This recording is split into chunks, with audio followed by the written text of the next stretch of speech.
Assalamualaikum warahmatullahi wabarakatuh. Today our group will present about the comparative view of four major mazhab relating to giving hibah and wasiyah, which is we will discuss about the two issue. First issue is conditional hibah to adopted child, and the second issue is giving hibah and wasiyah to non-Muslim. Before we start our presentation, I will introduce my member team, which is we from group 5. My name is Nabila binti Zainon, and the second member's name Nur Adiba binti Muhammad. Next in Nur Amirah binti Azman, Nur Lailatul Shahila binti Muhammad Hussein, and the last is Khalida Afrika binti Muhammad Nawawi. There are three objectives that will be discussed on this presentation, which is the first is to study the concept of hibah and wasiyah. The next is to study the conditional hibah to adopted child, and the last is to study the ruling of giving hibah and wasiyah to non-Muslim.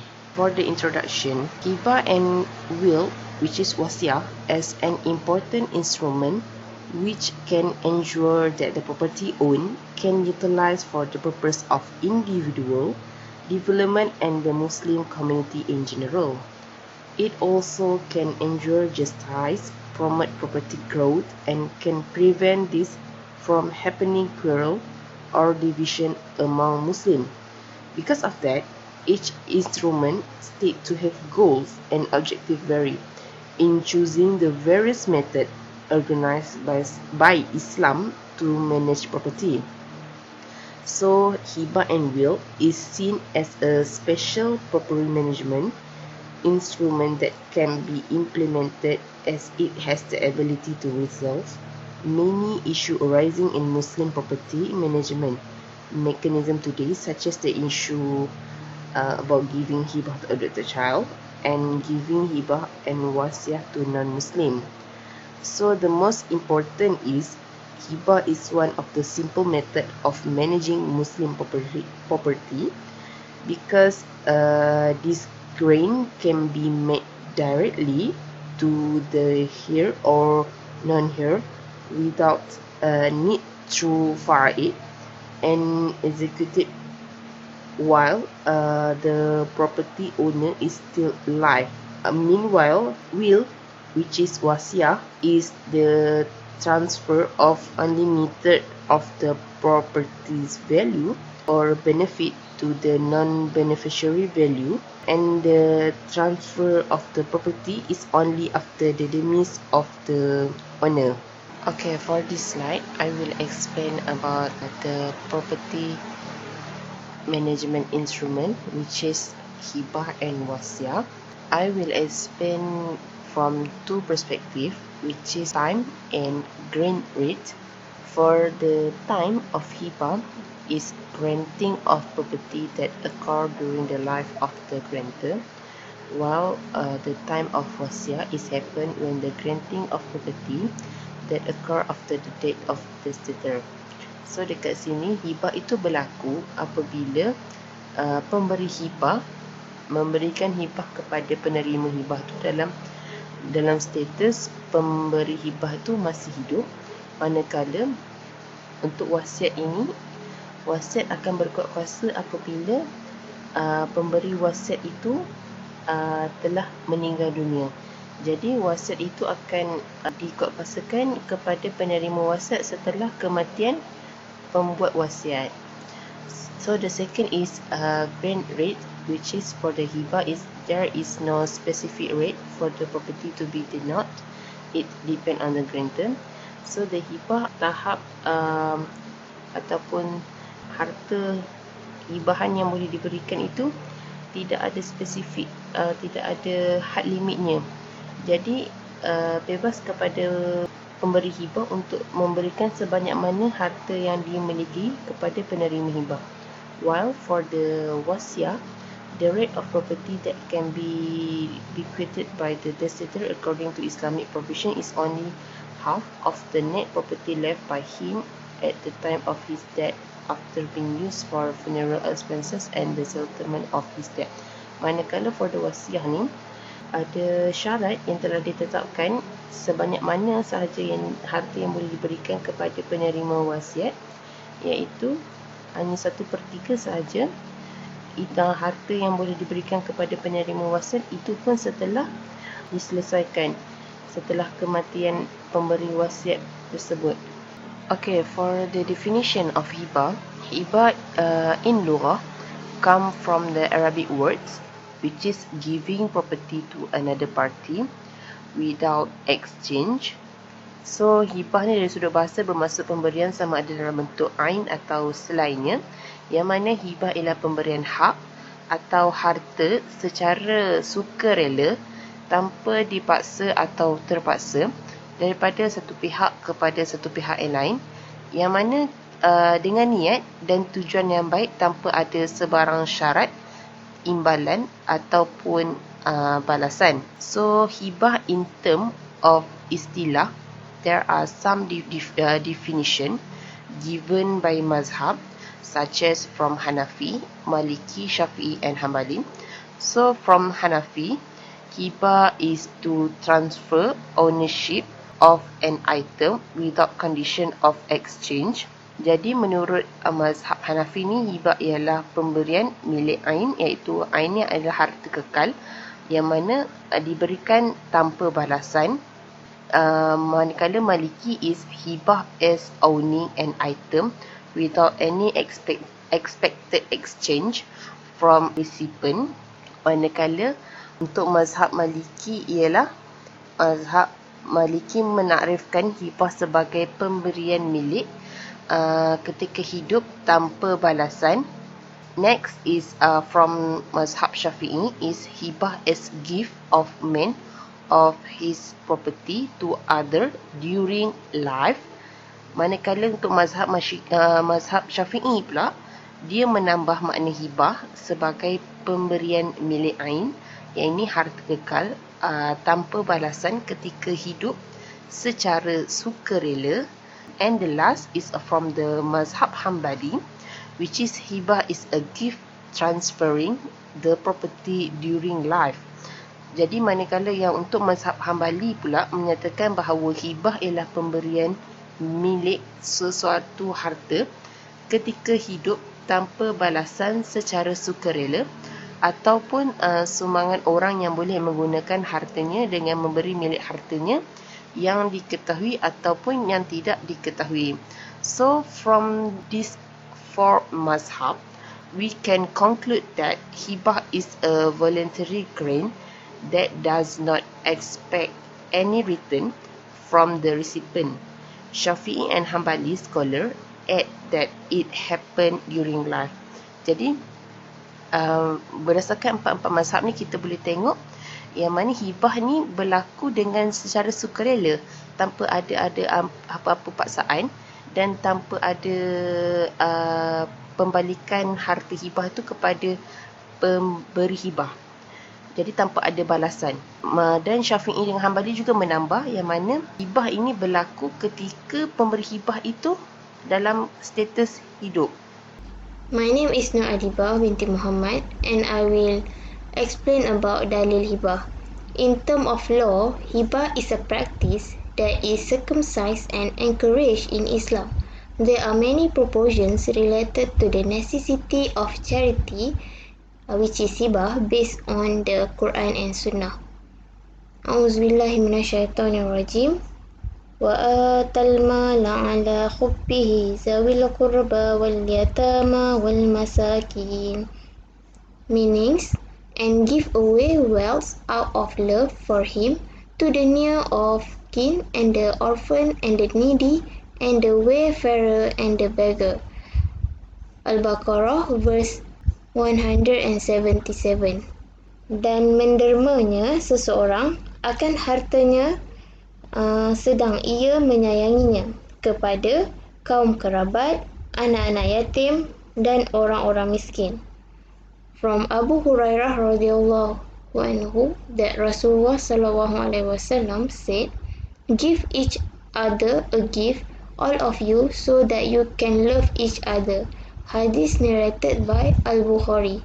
From this hadith, Rasulullah sallallahu alaihi wasallam encouraged us to do hibah. This not only show the validity of the gift giving, but also the advice to give it to each other.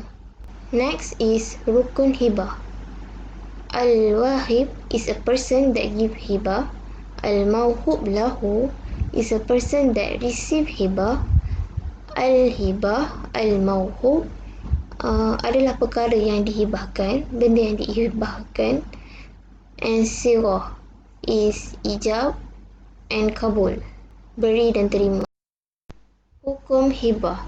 Hibah is a practice that is sunnah and encouraged in Islam, especially to the close family. There is a perfect agreement among all the jurists that hibah is valid in Islam. Hukum hibah, sedekah dan hadiah adalah sunat, tapi yang afdalnya adalah sedekah. Definition of wasiah. Al-wasiah linguistically derived from the word wasa, which mean to command, untuk memerintahkan, or to instruct, untuk memberi petunjuk, or to obligate, untuk mewajibkan, or to convey, untuk menyampaikan. Technically, a special pledge or promise to donate something after that. It defines as the gift from the person to another, from a person to another, like material wealth, property or benefit to be owned after the death of the giver. Ia ditakrifkan sebagai pemberian daripada seseorang kepada orang lain, seperti kekayaan material, harta benda atau faedah yang akan dimiliki setelah kematian si pemberi. Definition wasiah given by the four mazhab. First, from the Hanafi school, means of transference of the right of a certain property to someone else through the charity after the demise of the owner, after the death of the owner. Pemindahan hak harta tertentu kepada orang lain melalui charity, which is amal, charity setelah kematian pemiliknya. While definition wasiah from Maliki school, it is viewed as a akad, contract that obligate 1/3, 1/3 daripada harta wasiat to be given out to legatee, ahli waris, untuk diberikan kepada ahli waris, which the occurrence of testator's death, apabila berlakunya kematian pewasiat tersebut. While the Shafi'i school say that wasiat is a charity that must be fulfilled after the death of the testator, after the kematian pewasiat, either being a bequest made verbally or not. And Hanbali school said wasiat is an issue to be actualized after death, yang perlu diakui setelah berlakunya kematian, like giving an order to testacy to someone to nurture his young children, seperti memberi perintah kesaksian kepada seseorang untuk mengasuh anak-anaknya yang masih kecil, or marry his daughter in marriage, ataupun mengahwinkan anak perempuannya, or expend 1/3 of his property, and so on. My name is Nolaidatu Shahila binti Muhammad Hussein, and I want to present about this slide, pillars of wasiyah. First is the testator, al-muhsi, yang bermaksud orang yang membuat wasiat. Second, the legatee, al-muhsan lahu, yang bermaksud orang yang diwariskan seperti ibu bapa, kaum kerabat ataupun jiran tetangga. Third is the estate or property, al-muhsan bihi, yang bermaksud harta yang akan diambil waris, iaitu harta milik sempurna, tidak terikat dengan hutang si pewaris, dan harta yang akan diberikan kepada ahli waris tidak melebihi 1/3, yang seperti contoh rumah, kereta dan ASB. And the last, the language of offer and acceptance, sirah al-ijab wal qabul, yang bermaksud tawaran dan penerimaan. Okey, wasiat ini akan terlaksana sekiranya pewaris meninggal dunia. Next, dalil wasiyah. In this slide, have two dalil of wasiyah. First is from Al-Quran in Surah Al-Baqarah, verse 180. A'udzu billahi minasyaitonir rajim. Kutiba 'alaikum idza hadara ahadakumul mautu in taraka khairanil wasiyatu lil walidain wal aqrabina bil ma'rufi haqqan 'alal muttaqin. Sadaqallahul Azim. The meaning, it is decreed that when death approach, those of you who leave behind property shall bequeath equitably to parents and kinsmen. This is an obligation on the God-fearing. Okey, ayat ini maksudnya wajib ke atas orang-orang yang bertakwa apabila seseorang antara kamu mempunyai tanda-tanda kematian. Jika ia meninggalkan harta yang banyak, maka berwasiatlah. The second dalil is from hadith narrated by Al-Bukhari. A Muslim who has something that can be bequeathed should not sleep for 2 nights in a row unless he write a will by his side. Maksudnya ialah seorang Muslim yang mempunyai sesuatu yang boleh diwariskan tidak boleh tidur selama 2 malam berturut-turut kecuali dia menulis surat wasiat di sisinya.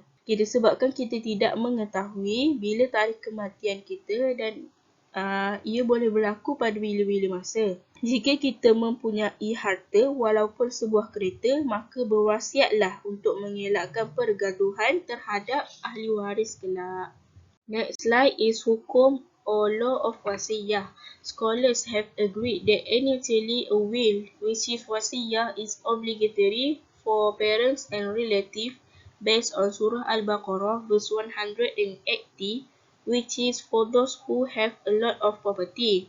But after the revelation of the verse about inheritance, ayat Al-Mawarith, then there is a dispute within among jurists on the law of wills to 3 opinions. First opinion is from Jumhur Fuqaha from 4 mazhab, Hanafi, Maliki, Shafi'i and Hanbali. They said they agree that a will is circumstance which is mandub and encouraged.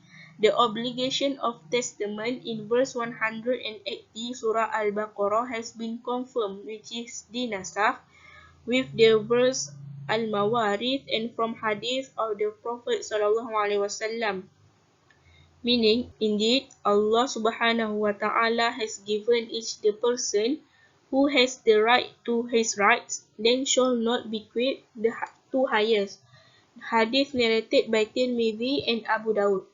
Okey, untuk pendapat yang pertama, para ulama dari 4 mazhab berpendapat bahawa ayat 180 di dalam surah Al-Baqarah dimansuhkan kerana turunnya ayat 11, 12 dan 176 di dalam surah An-Nisa yang secara khususnya menyentuh peruntukan bahagian-bahagian yang telah ditetapkan kepada waris-waris dalam pembahagian harta pusaka.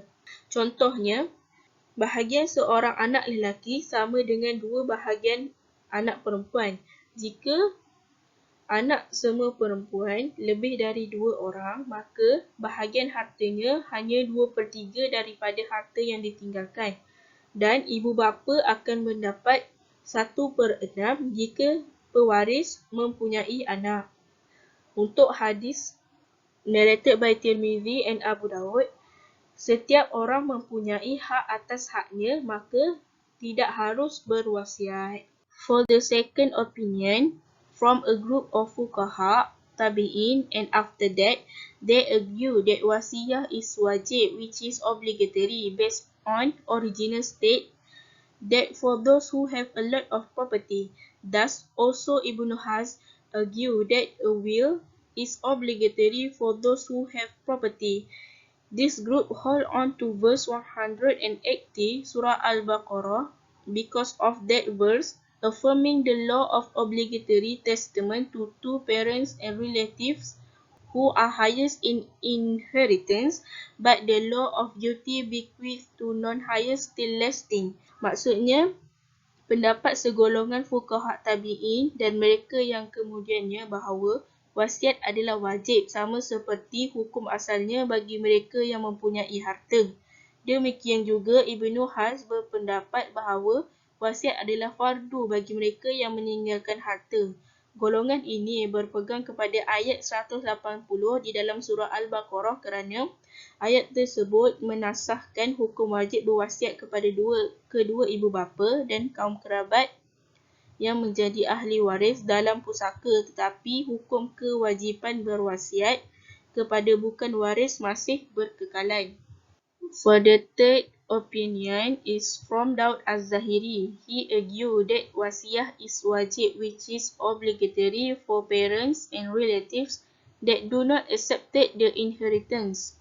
Daud Az-Zahiri ini berpendapat bahawa hukum wasiat adalah wajib bagi dua ibu bapa dan kaum kerabat yang tidak menerima harta pusaka. My name is Nur Amira binti Asman. I will continue about hukmu of wasiyah based on situation. According to the four Sunni opinion and Al-Zaidiyah, the will is not obligatory on every person who have property and is not obligatory on both parents and relatives who are not heir, but the hukmu divided into 5 parts based on certain condition, which is obligatory, circumcision, mas, makruh, and haram. Okay, for the first is obligatory, wajib. If there are Shari'i responsibilities that needs to be implemented, such as iswizin, zakat, hajj, paying debts, and if do not do the wasiyah, the testator is worried that the property will run out. That is to will some things that is obligatory in the testator liability, whether it consists of right of Allah Subhanahu Wa Taala. For this case, making a will is obligatory. Second is circumcision, sunat. Give willing to relative needed while they have no rights to inheritance. It means inheritance property with kindness and well-being to those in needs and do not get a inheritance, such as adopted children, pure institute of religious like mosque. Okay, for the third is mas, harus, bequeath to relative or friends not from the group who are knowledgeable and pious. Fourth is makruh. If the testator is a person who is less wealthy and has many heirs and needs property, bequeath property for a purpose that is makruh in the Islamic side. So if the person want to willing, they must follow the condition that has been set. Okay, lastly, haram. Give wasiyah for the illegal things. It means for bequeath property to things which is forbidden by Sharia. This type of wasiyah is considered not valid and cannot be enforced by the head. Next, for the first issue, conditional hibah to adopted child. The position of the adopted child according to the views of the Imam Mazhab, which is Hanafi, Maliki, Shafi'i, and Hanbali. According to Hanafi school, it is a turn for a small child banished by his family for fear of being poor or for quitting accusation have been made disgraceful. Second, according to Maliki school, it an unknown child his father and also his master. According to Shafi'i school, it is very little child who abandons and no one to support them. Lastly, according to Hanbali school, it is a child who has not reached the age of mumayyiz adult, whose lineage is unknown and abundance or lost on the road. So, what we can see, there are 4 different views related the position of the adopted child. Next slide is Iman Mazhab views on conditional hibah to adopted child. The position of adopted children in the law of inheritance is not much discussed by the Iman Mazhab and their followers. Their discussion focusing on issue of independence of the legal status for the child that were taken from the street. Adopted children, according to Imam Mazhab, are not get heirs due to the lack of blood relation or marriage. This means an adopted child does not have any blood family relation with his adopted family because inheritance law, scholars have stated that reason that permit a person to receive the inheritance of a deceased are family relations, marriage, and freeing a slave. However, the adopted child has a right to accept any property from his adopted parent through the process of hibah and will wasiyah. But from a sociological point of view, they can get property from their adoptive parent with a compulsory wajibah will. A compulsory will is a will created under the provision of the law written about a will.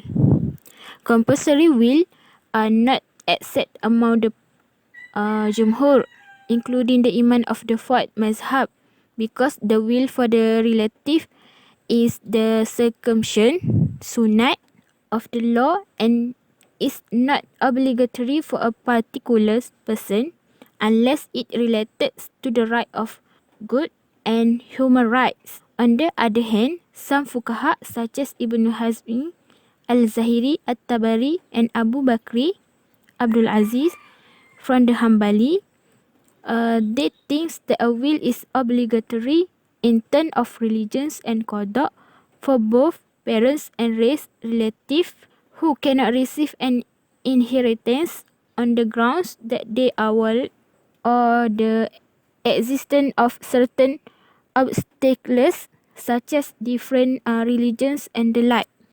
Next is Hibah Academe Contemporary Scholars Fatwa. Academe Islamic Law Consultative Committee, Department of Wakaf, Zakat and Haji, Jauhar.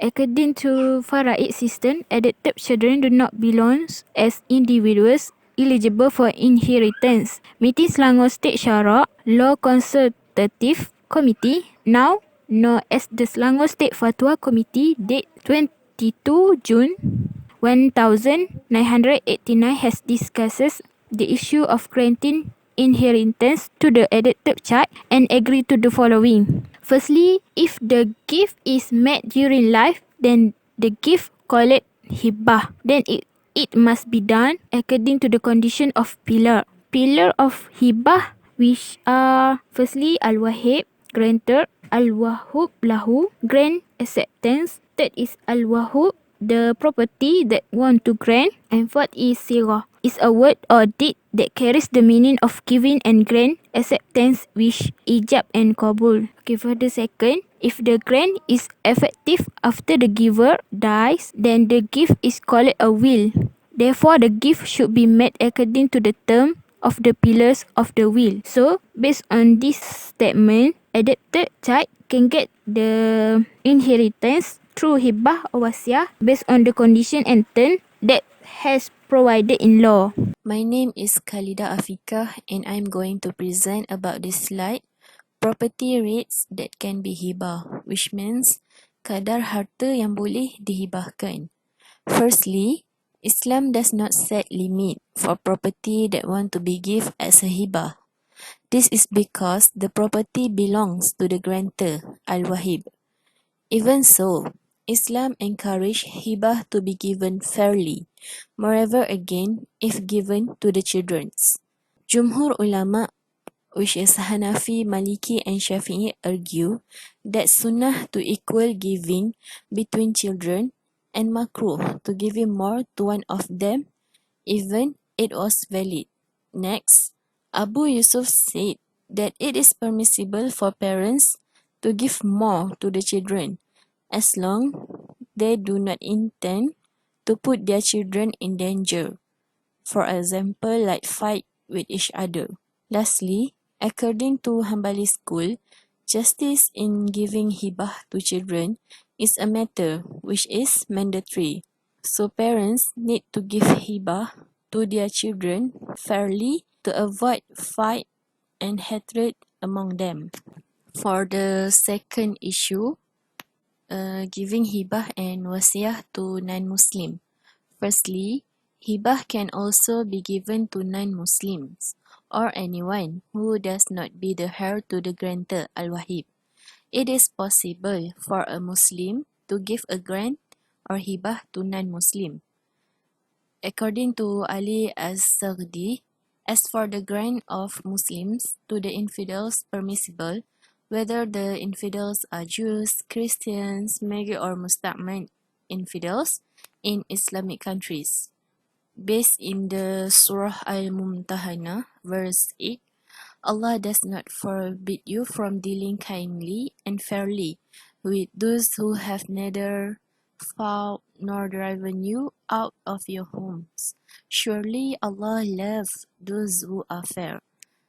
So, based on Ali As-Saghdi, Muslims can give a hibah to non-Muslim or infidels in Islamic countries, as long as the infidels do not harm the Muslim and fight with the Muslim. Okay. Furthermore, giving wasiyah to non-Muslim according to the Imam Mazhab. Firstly, the Hanafi scholars, the neighbors. Neighbors here means the Muslims, Zimmi infidels, men or women. Based on Hanafi scholars, the neighbors must be the neighbors whose houses are closely joined with the house of the grantor, whether right, left, or behind. They can be given equal bequest, which is will, either they are Muslims or Zimmi infidels, men or women. Next, the Maliki scholars opine that the close relative can be given the bequest among those living in any angle to the grantor's house, such as back, front, right, left, up and down, and those next door neighbors. Next, the Shafi'i scholars stated that the neighbors to the grantor comprises 40 houses from all four angles, which is front, back, right, and left. That is 160 houses. The bequest, which is will, can be made for them house by house and then occupants by occupants. Lastly, the Hanbali scholars said that the neighbors under Islamic law need 40 houses from all angles, and if a grantor makes a bequest for them, the bequest would be given to all occupants of these houses as legatees. To conclude, the four Sunni schools unanimously agree that it is lawful to make a bequest, which is will, for neighbors and relatives who are non-heirs or non-Muslim. For the next slide, which is fatwa from Wilayah Persekutuan on issue wasiyah to non-Muslim. First, the fuqaha among the Hanafiyah, Hanabilah and most of the Shafi'iyah stated that it is valid to give the will of a Muslim to a Zimmi infidel or a Zimmi infidel to a Muslim. This is because the infidel is not denied his right of ownership, such as legal seal, and grant to infidels as well as a will. However, sunnah and afdal if bequeathed to those who need it from the immediate relative, who are not included in the heirs of the division of inheritance. This is because charity jariyah is afdal, donated to the closest relative. Based on hadith from Abu Hurairah radhiyallahu anhu, إذا مات الإنسان انقطع عنه عمله إلا من ثلاثة إلا من صدقة جارية أو علم ينتفع به أو ولد صالح يدعو له. Means, when a person dies, then all his deeds are cut off except for the three things, which is charity, useful knowledge, and pious children who pray for him. So, based from this fatwa, fuqaha agree that it is valid for a Muslim to give Zimmi infidel their will. However, it will be more afdal for the Muslim to give their will to the closest relative that do not include in the division of inheritance because it's part of charity jariyah. Next, conclusion. First, hibah are a method managing property during the life of the most competitive and most special property owner because of its ability to solve many unresolved issues by other property management instruments such as faraid. Next, property management through hibah and wasiyah organized by Islam that can be implemented by property owners to provide benefits that maximum to heirs or non-heirs justly.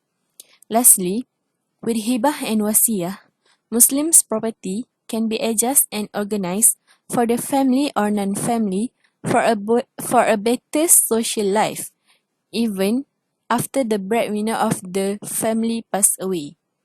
To conclude, hibah and wasiyah were an important instruments in managing Muslims' property after the owner of the property passed away.